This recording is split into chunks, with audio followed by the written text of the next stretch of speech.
Amém? Vamos dar sequência então no nosso tema crescimento espiritual. Vamos falar um pouquinho, ainda na página 17, que diz a finalidade do crescimento espiritual. Essa questão do crescimento é um fator marcante. Tudo cresce, né? Tudo cresce nesse mundo. Até os montes estão crescendo. O pico do Himalaia aumenta não sei quantos centímetros por ano. Tudo cresce. As rochas sofrem suas dilatações. Tudo cresce. O universo está em movimento. E nós crescemos. E o crescimento espiritual tem uma finalidade. Você não pode ser como Paulo diz assim, né?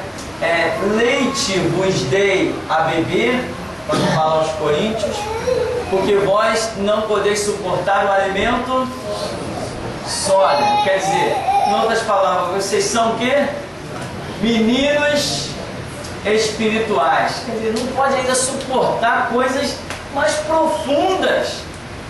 Paulo, um homem que está sendo apedrejado de cidade em cidade, perseguido, às vezes fugido, teve que descer dentro de um cesto pelos muros de uma cidade, porque tinham feito um complô para matá-lo. Aí tá, quando ele escreve lá para os Coríntios,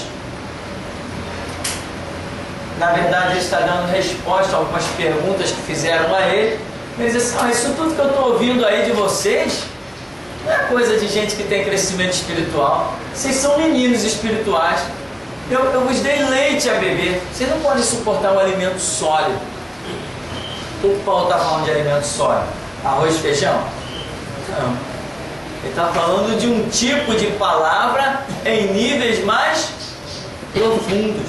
Ou seja, o Evangelho não se resume no que você conhece. Tem muito mais coisa. O Evangelho, imagina um mar. Você chega na praia, né? Aquele sol de 42 graus. Aí vem aquela ondinha, bate na ponta do seu dedo, você diz assim: ai, que água gelada, eu não entro nessa água. É assim o Evangelho. Dá para molhar o pezinho. Não molho o pé, não, estou feliz da vida, já molhei o pé na água. É assim que alguns fazem com o Evangelho.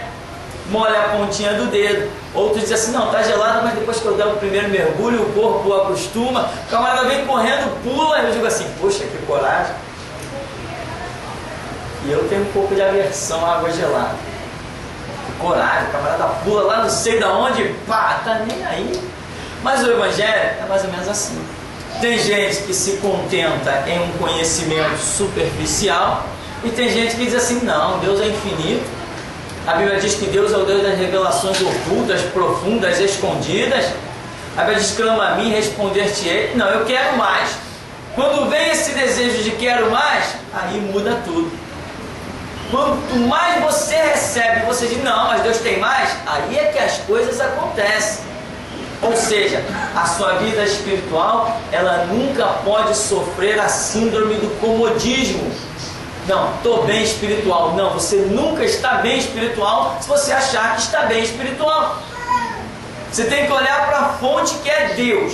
Deus é uma fonte inesgotável. Então, enquanto você está na terra, você vai receber, receber e receber. E quando chegar no céu, você vai ver que Deus é ilimitado. Mas aqui há uma promessa. A promessa, qual seria o nosso limite? Jesus falou: um servo cabe ser igual ao seu Senhor. Quem de nós já é isso? Quem de nós já pode se comparar a Jesus? Então, tem muito pela frente. Mas tem gente que se limita. Estou na igreja, já tenho minha casa própria, já tenho meu carro, estou bem com Jesus. E aqui diz assim: finalidade do crescimento espiritual. Aí ele dá uma parábolazinha, assim como é necessário uma criança crescer, se torne adulta para que tenha uma vida normal, saiba como se conduzir com segurança dentro da palavra de Deus, fazendo a sua obra. A finalidade do crescimento espiritual é não sermos enganados por falsas doutrinas. Isso é um detalhe importantíssimo, né? Efésios 4:4. O que tem de gente enganada por falsa doutrina, por quê? Porque não tem crescimento espiritual. Algum tempo atrás eu encontrei uma turma de jovens que era de uma igreja que eu conhecia, e aí Assim, vocês sumiram lá do bairro, nunca mais vi. Não, agora nosso caminho é outro. Agora nós nos encontramos. Achamos uma igreja, eu falei, é mesmo? Aonde é? Não, agora é a Cristo vive, a predestinação. Eu falei, que isso? Eu falei, caramba, nunca, quer dizer, viveu o tempo todo uma capa. Não tinha crescimento espiritual nenhum. Porque alguém que vive Jesus, daqui a pouco vai se dizer predestinado, cabe, é o mesmo que se dizer o karma do Espiritismo, né?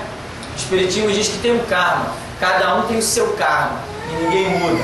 Agora já tem uma doutrina mais moderna que eles dizem que mudam o karma da pessoa, mas é tudo coisa do diabo, e a predestinação é mais um braço do diabo. Uma vez uma pessoa também saiu de uma igreja assembleia, na época que a assembleia ainda se podia considerar alguma coisa, e foi para uma universal. Eu fiquei impressionado com aquilo. Eu disse, como é que alguém sai de uma assembleia e vai para uma universal? Eu falei, como é que pode? Resultado, sabe o que a gente chega à conclusão? As pessoas estão dentro da igreja brincando, não estão estudando Bíblia, não estão crescendo espiritualmente. Os ideais são outros. Aí aqui diz, recebermos o alimento sólido para fazermos a obra que Deus quer. Isso aí é importante. Receber o alimento sólido para fazer a obra que Deus quer. Tem muita gente que diz assim, eis-me aqui, Jesus. Aí na cabeça da pessoa está o seguinte, vou fazer isso, vou fazer aquilo outro. Quando você diz eis-me aqui, você não vai fazer nada. Você não tem autoridade para fazer nada. Eis-me aqui, é até aí que a gente vai. O resto é com Jesus. Ele diz, você está se apresentando a mim, o que eu tenho para você é isso e aquilo outro.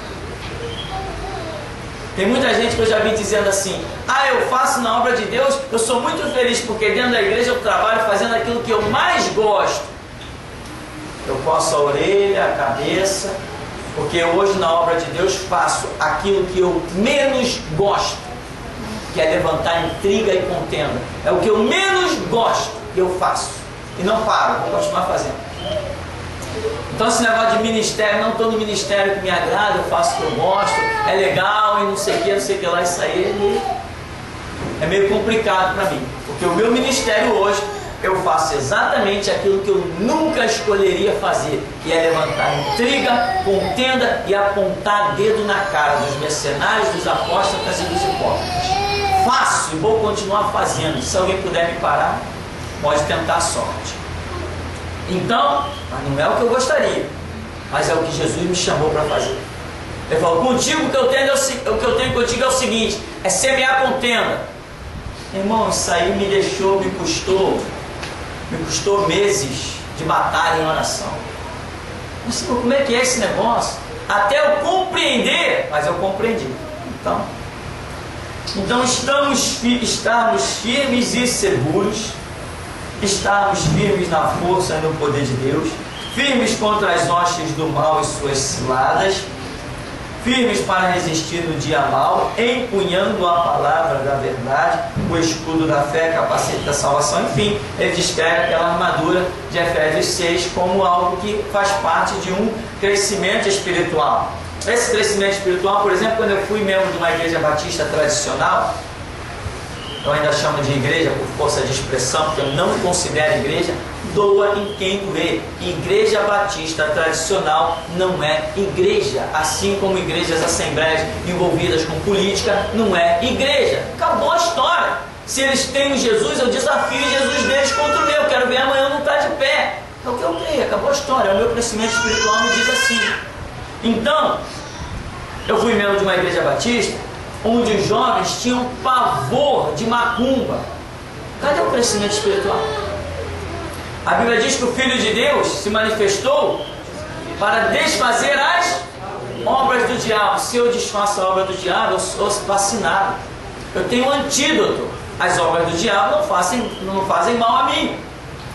Mas a Bíblia diz que o escudo da fé apagará todos os dardos inflamados do maligno. A pessoa não tem crescimento espiritual, ela não tem fé. Eu conheci na igreja batista casamentos desfeitos por obras de macumba. Conheci na igreja batista mulheres que não poderiam ter filhos por obra de macumba. conheci tudo isso e muito mais. Conheci pessoas enfermas, terrivelmente enfermas, por obra de macumba, crentes batistas, porque batista não é crente. Quando eles ouvem essas coisas na rádio, eles ficam apaixonados por mim, passam por mim pela rua, doa em quem doer. Se quiser ouvir e dobrar o joelho, vai dobrar. Se não quiser, que morra. A minha parte está feita. Então, aqui diz, a finalidade do crescimento espiritual é para essas coisas espirituais. Jesus não morreu na cruz, meu irmão, para você dizer assim: poxa, Jesus foi tão bom comigo, eu tenho casa, carro, máquina de lavar, tenho micro-ondas, tenho forno elétrico, tenho sei lá o que, tenho empregada. Jesus não morreu na cruz para isso. Isso aí é consequência de uma vida natural, trabalhar, recursos. Um monte de gente aí na mídia, um monte de empresário nesse país, tem um monte de coisa e não tem Deus. Então, nunca use um bem material para classificar a sua vida espiritual. É mentira, isso não é verdade. Nunca ouse dizer, eu tenho Deus, olha o que eu tenho. Isso é mentira, isso é ilusão do diabo. Porque lá em Mateus 4, o diabo ofereceu tudo isso aí para Jesus. Olha os reinos do mundo e a glória deles. É meu, eu dou a quem quiser. E Jesus não desmentiu o diabo dizendo: isso não é teu. Jesus calou e consentiu. Jesus aceitou a declaração do diabo, dizendo que a glória do mundo era dele. E tem mais dele. Jesus depois também diz o quê? O príncipe deste mundo está julgado. Se ele é príncipe do mundo, a glória do mundo é dele. Bens materiais ele tem de bandeja para quem quiser. Tem um monte de crente tonto. Uma vez eu encontrei uma menina da Universal, mora aqui embaixo da rua da Boca de Freitas. Aí eu, conversando com ela sobre as idolatrias da Universal, ela disse: não, que eu participei da Fogueira Santa e eu consegui gravar o meu CD. Eu falei assim: qual CD? Aquele que não roda em nenhum dos aparelhos? Aquele que você foi enganada pelo empresário pastor lá da Universal, que mentiu para você, que em cima de você e daquele grupo, eu conheci a história toda, defraudou todos vocês? Cadê o teu CD? Cadê a obra que Jesus fez na Fogueira Santa da tua vida? Mostra ela. Até hoje ela não canta, se cantar, canta só no banheiro da casa dela. Então, bem material, não apresente para o mundo um Jesus vinculado a ouro e prata. Isso não é aceitável. Isso não é aceitável. O nosso ouro, a nossa prata não redime ninguém. O que redime é o sangue de Cristo e a sua palavra. Esse é o Deus que nós temos para apresentar. Não é um Jesus de ouro e prata. Então, meu irmão, o crescimento espiritual te dá esse entendimento, te dá essa visão. E se o crescimento espiritual acontece na sua vida, ele vai gerar essas coisas que estão aqui escritas na página 17. Aí diz assim, ó, lá no finalzinho, já chegando, depois de Amós 3,7 diz: Deus deseja nos encher das riquezas celestiais ainda nesta vida, já nos preparando para as abundâncias nos céus. Ou seja, você não vai levar uma geladeira para o céu, não vai levar dinheiro, não vai levar prata, ouro, não vai levar carro. Então isso é ilusão, isso é passageiro. Lá no céu não tem ponto de ônibus, lá no céu não tem borracheiro para trocar esterpe. Tá? Então é ilusão você se sepultar com as coisas desse mundo. Paulo diz: o amor ao dinheiro é a raiz de todos os males, que a raiz é algo forte. Então aqui, porém, só os que crescem espiritualmente podem entender e receber tais bênçãos. Sem crescimento espiritual, meu irmão, você não tem nenhuma noção das coisas espirituais. Hoje nós temos uma igreja, né? Eu falo igreja mundial, no sentido geral. Nós temos uma igreja caída, fraca, sem expressão. Constantemente eu mando recado para a cristandade, pelo YouTube, por onde for, qualquer meio de comunicação que chegar à minha mão, estou mandando recado para os crentes.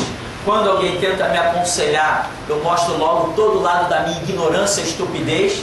Eu não sou homem sujeito a conselho, não cheguei até aqui ouvindo conselho de homens, não vai ser agora que eu vou ouvir. Eu digo mesmo, quer dar conselho, procure os seus filhos e os seus netos. Eu não sou homem sujeito a conselho. Não cheguei até aqui ouvindo conselho de ninguém. Então, a igreja, mundialmente falando, é uma vergonha, uma igreja vendida, corrompida, profanada. Por quê? Faltou o que nessa igreja? Crescimento espiritual. Hoje, o que os pastores fazem? Pastores, entre aspas, os pilantras. O que eles fazem? Bateria, guitarra, contrabaixo, saxofone. Chegam ao ponto de profanar o santuário, contratando músicos profissionais que não são convertidos, joga essa gente dentro da igreja para tocar naquilo que eles dizem ser consagrado ao Senhor, só para ter um louvor nota 10, uma música de primeira linha e mexer com o lado emocional. Mas a palavra não existe.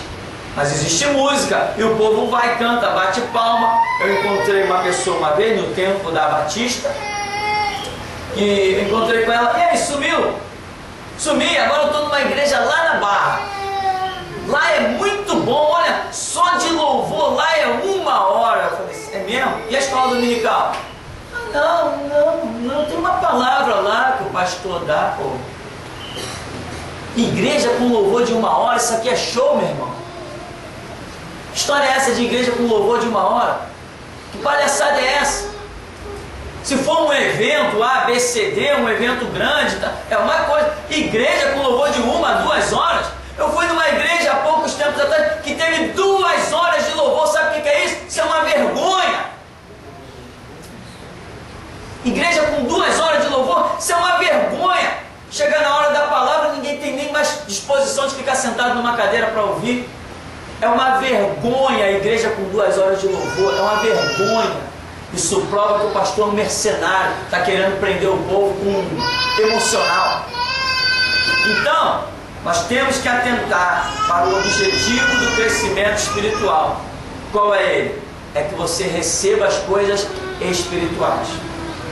Caminhe nas coisas espirituais. E Deus possa entregar nas suas mãos um ministério.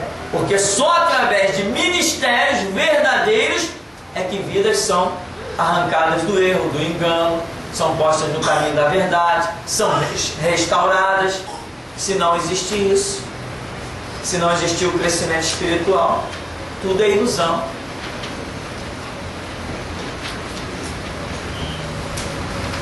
Aí tem na página 18 como crescer espiritualmente, né?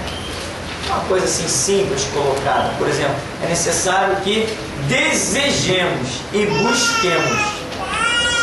Deus está sempre pronto a nos dar o crescimento. Nós cresceremos espiritualmente se fizermos assim. É um exemplo. Estudarmos e meditarmos na palavra todos os dias. Aí Josué, Salmo, aprendendo de Jesus, aplicando a palavra na vida e guardando-a no coração. Orarmos, vigiando em oração, mantendo comunhão estreita com Deus em oração. Aí artigo até assim, né? Hora de decisão é hora de oração. A hora de decisão é o que mata muita gente, é a hora de decisão. Porque a pessoa não tem crescimento espiritual, ela toma decisão dentro do intelecto. Nós precisamos tomar decisão no mundo espiritual. O que é isso?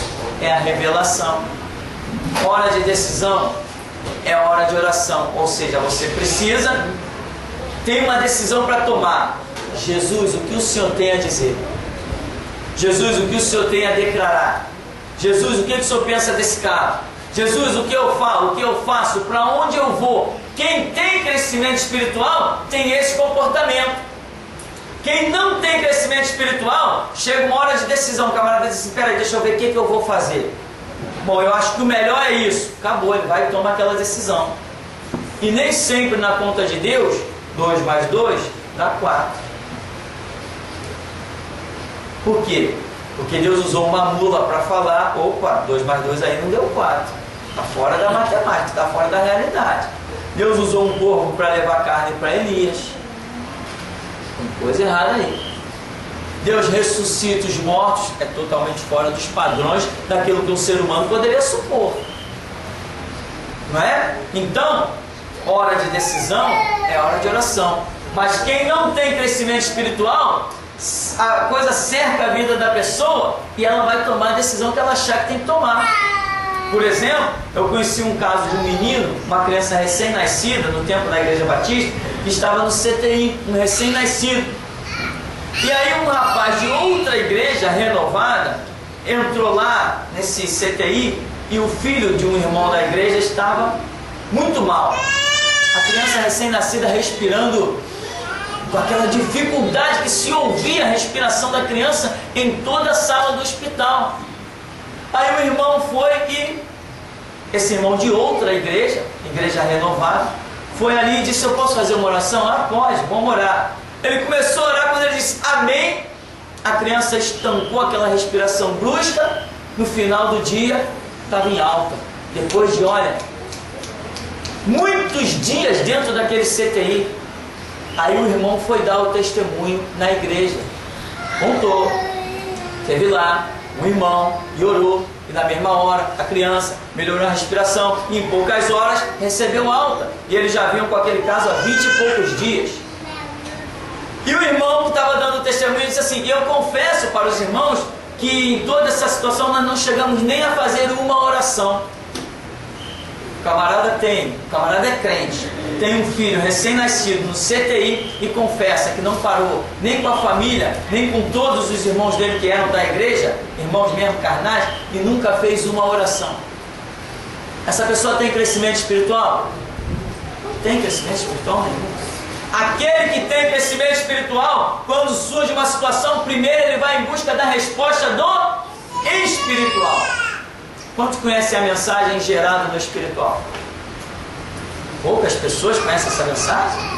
Gerada no espiritual, onde a gente prega e prova que primeiro as coisas acontecem no decreto espiritual. Ou seja, eu uso o exemplo aqui, quando estávamos para realizar uma obra nesse lugar, e eu estava em dúvida, orando, se ia fazer, se não ia fazer, e aí de repente nós vimos os anjos com martelo e picareta e talhadeira na mão, fazendo buraco, os anjos cavando buraco, aquilo tudo, anjo cavando buraco, anjo mexendo em coisa, anjo mexendo em ferramenta. Eu falei: opa, foi decretado no mundo espiritual, agora eu posso fazer. Então, primeiro, nós cristãos, se temos crescimento espiritual, primeiro nós buscamos o fundamento no espiritual, para depois lançar as bases no natural. Porque o mundo que hoje existe, primeiro veio à existência onde? Na onisciência de Deus. O mundo que hoje nós pisamos, ele veio à existência primeiro na onisciência de Deus. Depois tomou o corpo de forma física. É assim a nossa atitude, se temos crescimento espiritual. Então, só para nós completarmos, só uma observação para nós encerrarmos, que diz: observação, impedimento ao crescimento espiritual. O que acontece? O que vai gerar um impedimento ao nosso crescimento espiritual? O que pode nos impedir de crescer espiritualmente? Às vezes a pessoa diz assim: não, eu estou orando, eu estou estudando, então automaticamente essa é a regra para o crescimento espiritual. Não, isso faz parte de uma regra. Sem oração, sem estudo, você não vai crescer espiritualmente, é certo. Mas não quer dizer que só porque você está orando e estudando que você vai ter crescimento espiritual. Existe algo chamado entendimento. Se você ora, se você estuda, certo é que o Espírito Santo fala. Agora, aí vai entrar outra coisa, a tua submissão ao que ele fala. quando houver a submissão ao que ele fala, mesmo que você não entenda de imediato, mas mesmo assim sabe que é ele que está falando, se submete, daí você vai, alguma coisa acontecer que vai atingir o seu entendimento. Aquilo que você de imediato não compreende, vai compreender depois. Mas tem que se submeter. Eu ia até colocar uma experiência minha, mas vou pular esse detalhe. Então, meu irmão, o que acontece? Está orando? Está estudando? Está buscando? Sim, ele vai falar. Quando ele falar, agora é a sua decisão. Ele vai cruzar os braços e vai esperar a sua decisão. Ele falou. Se você não se submeter ao que ele falou, o seu entendimento não vai funcionar e o seu crescimento espiritual vai atrofiar ali. Aí eu até tenho um exemplo, uma coisa que acontece muito nas igrejas por aí, por exemplo, as igrejas elas têm uma diretoria. Nessa diretoria tem presidente. Isso aqui é aquilo que a gente chama para inglês ver. Isso não funciona na igreja. Igreja não tem diretoria, é mentira. Igreja só tem sacerdote. Mas quando se trata de uma legalização, CNPJ, para evitar, como se diz por aí, encher o nosso bolso, a gente acaba fazendo isso para enganar o Estado. Essa é a verdade, enganar o Estado. Eles querem um presidente? Irmão, vê se eu tenho cara de presidente. Eu tenho cara de presidente? Mas eles querem um presidente, tá bom, presidente do Pirani. Eu sou presidente da onde, meu irmão? Então eles estão pedindo para ser enganado. Aonde que eu vou arranjar um presidente? Eu não sou, com certeza, eu sou sacerdote. Aí eles querem um vice-presidente, a gente põe lá mais um nome. Pede, irmão, empresta o nome aí para a gente compor um documento. Ah, tá, bota meu nome aí. Tá, botou o nome. Eles querem um tesoureiro. Irmão, quem pode emprestar o nome para a gente compor? Para a gente compor a tesouraria. Ah, tá, botou outro nome. Eles querem um secretário ou secretária. A gente põe lá mais um nome. Isso aqui é para eles verem lá. Tá bom. Tá aprovado. Tá bom, CNPJ, sei lá mais o que, documentação. Tá tudo legalizado. Aí a gente pega isso aí, quando chega em casa, não perde tempo de ler, que não vale a pena. Gaveta. Amém? Regra para a igreja se chama Bíblia. Só Bíblia. Mas tem que ter um estatuto. A igreja tem que ter um estatuto? Tá bom, vocês querem um estatuto? Tá bom, liga para o advogado. Aí faz o estatuto para mim, igreja aí. Aí daqui a pouco o advogado diz, terminei o estatuto, eu vou mandar uma cópia para você ver. Não manda cópia não, vai, manda para onde tem que mandar, resolve isso aí. Vai, não quero nem ver o que está escrito aí. Eles querem estatuto? Tá aí o estatuto. Pronto. É assim que funciona aqui. Aqui funciona assim. Aqui funciona assim. A visão que eu tenho de igreja não é igreja legal, é igreja marginal. Meu Cristo não foi legal, meu Cristo foi marginal. Esta é a visão que eu tenho de igreja. Mas tem alguns nas igrejas por aí, o camarada diz assim, eu sou o vice-presidente. O meu nome está no papel. E ele, o infeliz, pensa que realmente ele é vice-presidente. Aí ele acha que, por exemplo, se o pastor sair dali, o pastor diz assim, sei lá, Deus me dirigiu, estou indo embora. Aí ele vai, irmãos, eu sou o segundo aqui na diretoria, então eu vou assumir. Assume, aí destrói ele, a família dele, a raça dele, a genealogia dele, porque ele achava que ele era o vice-presidente no reino de Deus. Esse reino não tem presidente, esse reino não tem vice-presidente, esse reino não tem tesoureiro, esse reino não tem secretário, esse reino só tem sacerdote. Cada um posto por Jesus aonde ele quer colocar. Mas eu vi isso em várias igrejas. Na ausência do pastor fulano, eu vou assumir que eu sou o vice-presidente. E assumia. E os irmãos com visão cega aceitavam e se submetiam. Sepulcros chamados de igreja. Então, se você não entender que os processos naturais feitos em Brasília não entram pelas portas, você não vai a lugar nenhum. Quem era o tesoureiro de Pedro? Qual é o CNPJ da igreja de Pedro, hein? Qual era a inscrição da igreja dele? Paulo fundou dezenas de igrejas, tá? Cadê o registro delas? Se alguém está pensando que nós temos que submeter a lei de homens, procura outra igreja, porque essa igreja aqui não se submete. Essa igreja só se submete a Cristo. Eu estou dizendo isso dentro dos tribunais, nos jornais e na internet. Essa igreja serve a Jesus Cristo. É assim que funciona nesse lugar. Então, meu irmão, se você não entende e se subjuga a outros fatores que não a palavra de Deus, o teu crescimento espiritual acabou. Deixa de existir. Impede. Agora, para entender isso aqui que eu acabei de dizer, que depois dizer na frente dos magistrados e de quem mais se levantar, tem que ter crescimento espiritual, tem que compreender, tem que entender. Eu tenho pouco tempo lendo Bíblia, 22 anos só. Eu tenho só isso, 22 anos que eu leio Bíblia, leio livros de estudo sobre a Bíblia. O tempo todo eu estou lendo pesquisas na internet, alguém diz alguma coisa, eu comparo o texto bíblico, eu examino o que algumas pessoas dizem, os irmãos me trazem livro constantemente, eu observo. São 22 anos nessa brincadeira. Eu não cheguei até aqui porque tinha uma Bíblia debaixo do braço. Cheguei aqui porque eu li a Bíblia. Né? E eu considero hoje que eu sou o homem mais importante para Jesus Cristo. Considero. Só considero, mas não.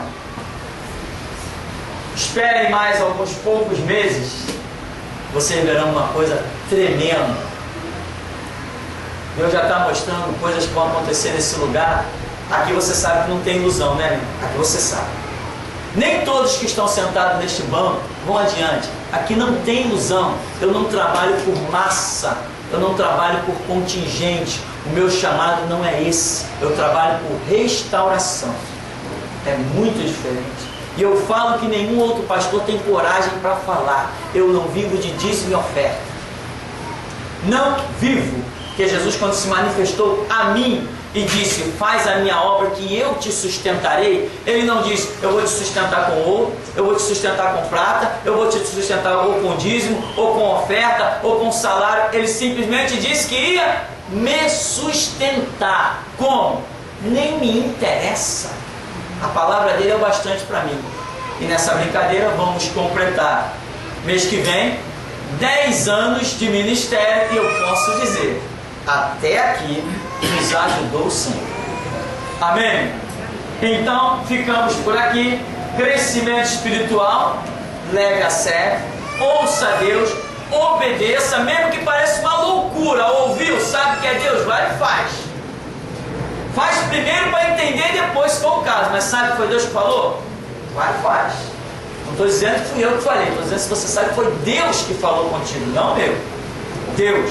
Aqui nós não ensinamos as pessoas a nos ouvir.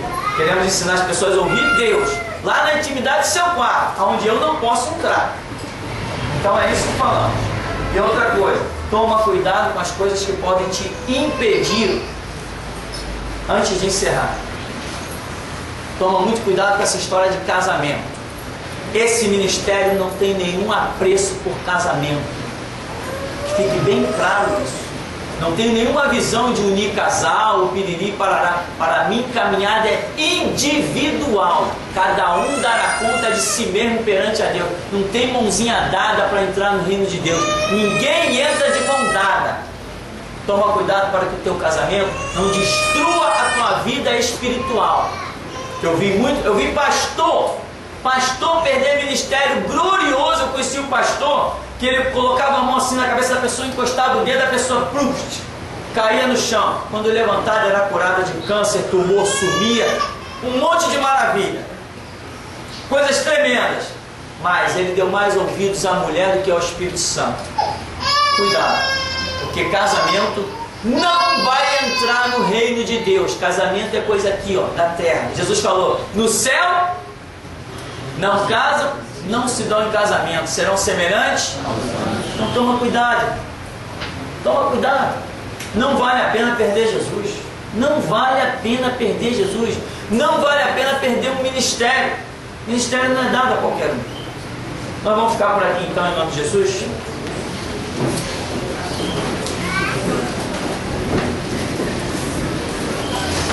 Vamos agradecer. Senhor Deus vivo e Todo-Poderoso, nós te glorificamos por esta hora inigualável, por este momento sublime. E o que queremos, ó Deus, que toda palavra humana e carnal caia por terra, mas que penetre no nosso ser, domine a nossa alma e o nosso espírito, aquilo que é a ministração do Teu Espírito às nossas vidas, Senhor. Porque nós sabemos que boa, perfeita e agradável é a Tua vontade, não a nossa. Por isso, sonda-nos, vê se há em nós algum caminho mau, guia-nos pelo caminho eterno, joga por terra as nossas concepções, as nossas palavras, mas, ó Deus, glorifica o Teu estatuto, a Tua palavra e os Teus projetos na nossa vida. Assim nós te pedimos nesta manhã, que o nosso entendimento abra. Ó Deus, que a nossa compreensão exista e que o nosso crescimento espiritual glorifique o Teu nome. E nos dê verdadeiramente a certeza de que há uma coroa de glória incorruptível aguardando por nós. Assim, ó Deus, glorificado e bendito seja o Teu santo nome, em nome de Jesus. Amém. Amém, irmãos. Vamos em paz em nome de Jesus.